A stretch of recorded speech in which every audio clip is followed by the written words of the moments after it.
On va créer un flyout phaser en MA3.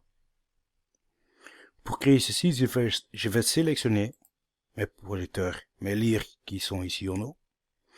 Et je vais utiliser les presets lamp on, lamp off, preset wash et preset house. Dès qu'on va utiliser ces presets dans un phaser, nous savons bien que on doit intégrer le preset dans le phaser. Alors en appuyant MA Add, qui dit Integrate, j'ai intégré le preset lamp at 0 et MA Add Integrate, je vais intégrer le preset wash. Ici en bas, je vais sélectionner le deuxième pas du phaser. Dans le deuxième pas, je fais MA Add la lampe à 100% et ensuite MA Add les lampes direction salle. Je vois bien qu'il y a maintenant un fade sur l'intensité des lampes qui va ensemble avec le mouvement.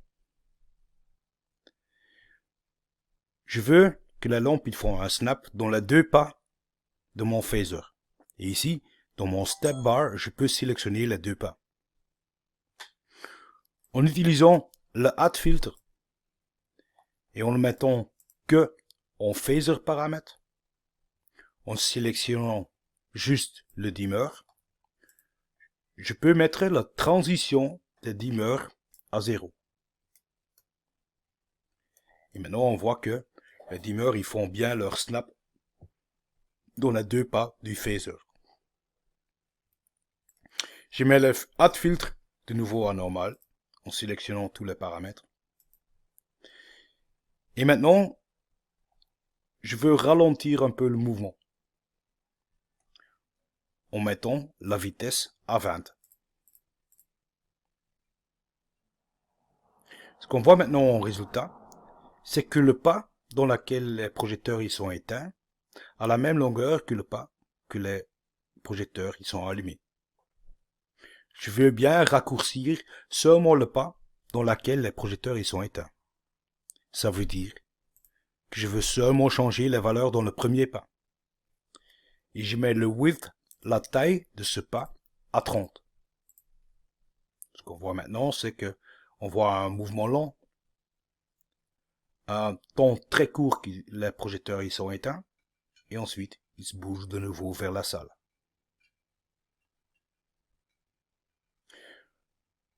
En sélectionnant des X groupes, 4 groupes par exemple, et changer les phases entre 0 et 360 degrés, je mets un offset sur les différents projecteurs. Mon flyout est fini.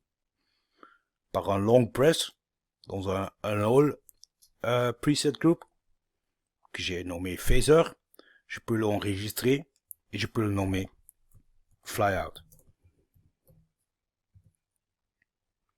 Si maintenant je veux ajouter par exemple un gobo dans le flyout, j'appuie sur non, je dois pas. Je vais choisir seulement le gobo